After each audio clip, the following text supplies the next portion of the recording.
नमस्कार, स्वागत है आपका बिहार समाचार में। बिहार वालों के लिए आज सरकार ने कई योजनाओं की शुरुआत किए हैं। साथ ही बिहार वालों के लिए कई प्रमुख खबरें हैं। खबरों पर आगे बढ़ेंगे उससे पहले आपसे एक छोटी सी अनुरोध है, कृपया वीडियो को एक प्यारा सा लाइक करते हुए जाएं।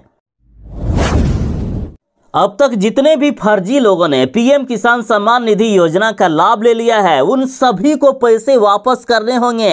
एक एक पैसा भी वसूल करेगी सरकार। चाहे एक ही परिवार में पति पत्नी ने ही क्यों ना पीएम किसान सम्मान निधि योजना का लाभ ले लिया हो, या फिर एक ही जमीन के लिए पिता और पुत्र दोनों ने ही इस योजना का लाभ क्यों ना ले लिया हो, सभी को पैसे वापस करने होंगे।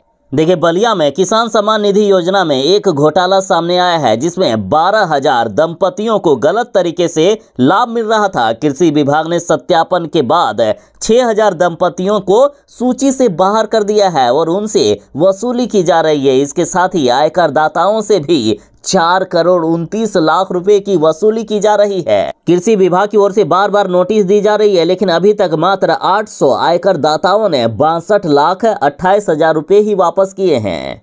साथ ही वैसे लोग जो एक ही परिवार में पिता या पुत्र दोनों ने इस योजना का लाभ ले लिया है, तो उनको भी पैसे वापस करने होंगे, क्योंकि नियम के अनुसार परिवार में कोई एक ही सदस्य इस योजना का लाभ ले सकता है। सिर्फ उसी को इस योजना का लाभ मिलेगा जिनके नाम पर कृषि योग्य भूमि रजिस्टर्ड है। और यदि पिता और पुत्र दोनों को इस योजना का लाभ लेना है, तो पहले जमीन का बंटवारा करना होगा और अपने नाम पर पुत्र को भी जमीन करवानी होगी। और यदि ऐसे ही ले लिया है लाभ, तो पैसे करने होंगे वापस। पीएम किसान सम्मान निधि योजना को लेकर बड़ी खबर है। किसानों को फिर से मिलने वाले हैं 2-2 हजार रुपए की राशि। अब डेट का भी ऐलान हो चुका है। देखिए, देश के करोड़ों किसानों के लिए बड़ी खुशखबरी है। पीएम किसान सम्मान निधि योजना की राशि का जो इंतजार कर रहे थे, उनके लिए खुशखबरी है। जून महीने के पहले सप्ताह में पैसे जारी कर दिए जाएंगे। किसानों को बस कुछ ही दिनों में पैसे मिलने वाले हैं। जून के पहले सप्ताह में ही पैसे भेजे जा सकते हैं। और हाँ, जिन किसानों ने अभी तक ई-केवाईसी प्रक्रिया पूरी नहीं की है, उनको पैसे नहीं मिलेंगे, इसलिए जल्द से जल्द ई-केवाईसी करवा लें। बिहार में बिजली की कटौती के बीच उपभोक्ताओं को मिली अब बड़ी खुशखबरी। मिनटों में मिलेगी शिकायत का समाधान। देखिए, बारिश और आंधी तूफान का असर बिजली पर भी देखने को मिलता है। तेज हवाओं की वजह से बिजली के खंभे टूट जाते हैं, जिसकी वजह से घंटों तक बिजली आपूर्ति बाधित रहती है। इन्हीं स्थितियों से निपटने के लिए ऊर्जा सचिव पंकज पाल ने बिजली बाधित होने की शिकायत का समाधान मात्र 30 मिनट के अंदर करने का निर्देश दिया है। साथ ही बिहार में भीषण गर्मी को ध्यान में रखते हुए ऊर्जा मंत्री विजेंद्र प्रसाद यादव ने बिजली कंपनियों को स्पष्ट हिदायत दी है कि गर्मी के मौसम में बिना पूर्व सूचना के बिजली की कटौती का कोई भी घटना बर्दाश्त नहीं की जाएगी। मतलब बिजली काटने से पहले अब जनता को पहले सूचना दी जाएगी। मंत्री जी ने अधिकारियों को कहा है कि बिजली आपूर्ति में लापरवाही बरतने वाले के खिलाफ तुरंत कार्रवाई की जाएगी। मंत्री विजेंद्र प्रसाद यादव के निर्देश के बाद ऊर्जा सचिव और बिजली कंपनी के सीएमडी पंकज कुमार पाल ने पटना समेत पूरे राज्य की बिजली आपूर्ति की समीक्षा की। बैठक में उपभोक्ताओं को समय पर और बिना व्यवधान के बिजली देने के लिए ठोस कदम उठाने का भी निर्देश दिया है। अब बिना सूचना के ही बिजली कटौती पर सख्त कार्रवाई से उपभोक्ताओं को गर्मी के मौसम में राहत मिलेगी, यानी बिना सूचना के बिजली नहीं काटी जाएगी। बिहार वाले जरा हो जाए सावधान। आंधी तूफान, बिहार के 27 जिलों में होगी झमाझम बारिश। 60 किलोमीटर की रफ्तार से चलेगी हवाएं। मौसम विभाग ने बिहार के 27 जिलों में हेवी रेन मतलब भयानक बारिश के साथ आकाशीय बिजली गिरने की चेतावनी दिए है। वैसे तो 27 जिलों में भारी बारिश होने वाली है, लेकिन मौसम विभाग ने आज बिहार के सभी 38 जिलों में आंधी बारिश को लेकर और आकाशीय बिजली गिरने को लेकर चेतावनी जारी किए हैं। तो बिहार के सभी 38 जिलों के लोग जरा सावधान रहें। बिहार के इन जिलों में ऑरेंज अलर्ट का खतरनाक अलर्ट जारी किया गया है। ये जिले हैं कैमूर, रोहतास, औरंगाबाद, गया, नवादा, लखीसराय, समस्तीपुर, दरभंगा, मधुबनी, सीतामढ़ी, शिवहर, पूर्वी चंपारण, पश्चिमी चंपारण, गोपालगंज, सिवान, सारण, वैशाली, मुजफ्फरपुर, मधेपुरा, सहरसा, सुपौल, अररिया, किशनगंज, पूर्णिया, कटिहार, जमुई और बांका। साथ ही बिहार के इन जिलों में येलो अलर्ट है, मतलब यहाँ 40 किलोमीटर प्रति घंटे की रफ्तार से आंधी चल सकती है। ये जिले हैं बक्सर, भोजपुर, अरवल, पटना, जहानाबाद, नालंदा, शेखपुरा, बेगूसराय, मुंगेर, खगड़िया और भागलपुर। बिहार के 7 जिलों में खुलेंगे नए मेडिकल कॉलेज, इसकी तैयारी हो गई है शुरू। देखिए, बिहार के 7 जिलों में नए मेडिकल कॉलेज की स्थापना पर स्वास्थ्य विभाग अब तेजी से काम कर रहा है। 2860 करोड़ रुपए की लागत से इन 7 मेडिकल कॉलेजों सह अस्पताल के भवनों का निर्माण किया जाएगा।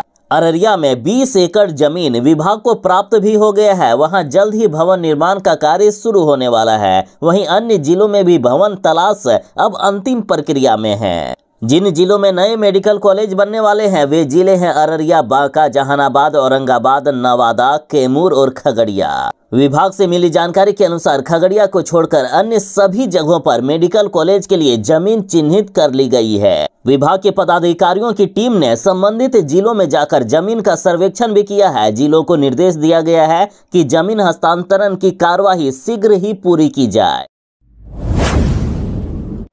फिर से बिहार में सजेगा बाबा बागेश्वर का दिव्य दरबार, अनिरुद्ध आचार्य भी करेंगे कथावाचन। देखिए, बिहार के मुजफ्फरपुर जिले में बागेश्वर बाबा का दिव्य दरबार 20 मई को लगने वाला है। बाबा बागेश्वर यानी पंडित धीरेन्द्र कृष्ण शास्त्री पहली बार मुजफ्फरपुर आ रहे हैं। बागेश्वर बाबा 20 मई 2025 को मुजफ्फरपुर जिले के फताही फोरलेन स्थित स्कूल के बगल वाले मैदान में दिव्य दरबार लगाएंगे। बाबा के दिव्य दरबार को लेकर भक्तों में जबरदस्त उत्साह देखा जा रहा है। बाबा बागेश्वर 21 मई तक मुजफ्फरपुर में रहेंगे। वहीं 19 मई से लेकर 28 मई तक फताही के राधानगर चौसीमा में विष्णु महायज्ञ का आयोजन किया जा रहा है। इस महायज्ञ में वृंदावन के प्रसिद्ध कथावाचक अनिरुद्ध आचार्य 23 से लेकर 27 मई तक कथावाचन करेंगे। 6ठी से लेकर 12वीं कक्षा के स्कूलों में अब सप्ताह में एक दिन बजेगी स्वास्थ्य की घंटी। देखिए, समर सीजन के शुरू होते ही शिक्षा विभाग ने बड़ा फैसला लिया है। प्रत्येक स्कूल में 2 शिक्षकों को स्वास्थ्य एवं आरोग्य दूत के रूप में प्रशिक्षित किया जाएगा। इस कार्यक्रम के तहत छात्र छात्राओं के जीवन कौशल, शारीरिक, मानसिक और संपूर्ण स्वास्थ्य को बढ़ावा देना तथा उनके समग्र विकास को सुनिश्चित करना है। अब विद्यालय की समय सारणी में हर सप्ताह 1 घंटी विद्यालय स्वास्थ्य एवं आरोग्य कार्यक्रम के लिए निर्धारित होगी और ये घंटी मंगलवार या बुधवार को बजेगी। यानी बिहार के हर सरकारी स्कूल में 6ठी से लेकर 12वीं कक्षा तक में मंगलवार या बुधवार को 1 घंटी बच्चों के स्वास्थ्य के लिए होगा। बिहार वासियों के लिए है बड़ी खबर, बेगूसराय दरभंगा की दूरी होगी अब कम। देखिए, बिहार में विधानसभा चुनाव अब नजदीक आ रहा है और इससे पहले मुख्यमंत्री नीतीश कुमार की ओर से कई बड़ी सौगातें बिहार की जनता को दी जा रही है। इसी क्रम में समस्तीपुर जिले में बूढ़ी गंडक पर अब पुल बनाया जा रहा है, जिससे बेगूसराय और दरभंगा की दूरी 25 किलोमीटर कम हो जाएगी। 47 करोड़ की लागत से बन रहा है ये पुल। मुख्यमंत्री नीतीश कुमार जी बिहार वासियों को हर दिन कोई ना कोई तोहफा दे रहे हैं। कहीं एक्सप्रेस वे की शुरुआत हो रही है तो कहीं नए पुल का निर्माण हो रहा है।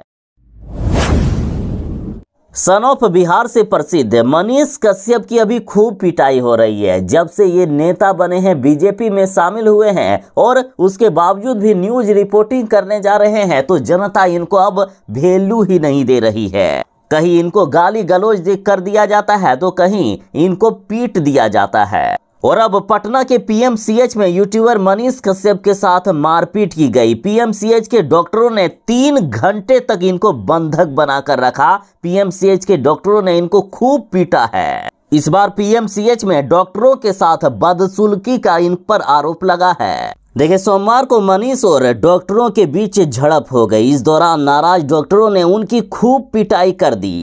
बताया जा रहा है कि मनीष कश्यप एक मरीज की पैरवी करने के लिए पीएमसीएच पहुंचे थे। इसी दौरान उन्होंने अस्पताल में गड़बड़ियों का उजागर करने के लिए वीडियो बनाना भी शुरू कर दिया। कुछ सूत्रों के अनुसार यूट्यूबर मनीष कश्यप पर महिला चिकित्सक के साथ अभद्रता का आरोप भी लगाया गया है, जिसके बाद आक्रोशित डॉक्टरों ने उनके साथ मारपीट की और उनको कमरे में बंद कर दिया। जूनियर डॉक्टरों के एक समूह ने मनीष कश्यप के साथ धक्का मुक्की भी की और उनके मोबाइल से रिकॉर्ड किए गए वीडियो को भी डिलीट करवा दिया।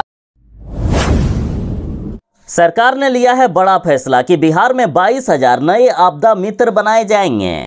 आपदा प्रबंधन प्राधिकरण ने इसकी तैयारी भी शुरू कर दी है। आपदा के समय स्थानीय प्रशासन इनकी मदद लेगा। ये बाढ़, सुखाड़, भूकंप, आग लगी, वज्रपात और अन्य आपदा के समय प्रशासन के साथ कंधा से कंधा मिलाकर काम करेंगे। इससे राहत कार्य ज्यादा लोगों तक पहुंच पाएगा। देखिए, वर्तमान में राज्य में 9500 से अधिक आपदा मित्र हैं। 22,200 नए आपदा मित्र तैयार होने के बाद राज्य में इनकी संख्या 32,000 हो जाएगी। इसके लिए एनसीसी, एनएसएस, नेहरू युवा केंद्र और भारत स्काउट एवं गाइड के स्वयंसेवक एवं कैडेट को प्रशिक्षण दिया जाएगा। प्रशिक्षण के बाद इन्हें 3 साल का बीमा कवर भी दिया जाएगा। इनकी तैनाती होने पर स्थानीय जिला प्रशासन की ओर से इन्हें भत्ता भी दिया जाएगा। वर्तमान में 450 रुपए से लेकर 750 रुपए के बीच इन्हें भत्ता दिया जाता है, वो भी प्रत्येक दिन।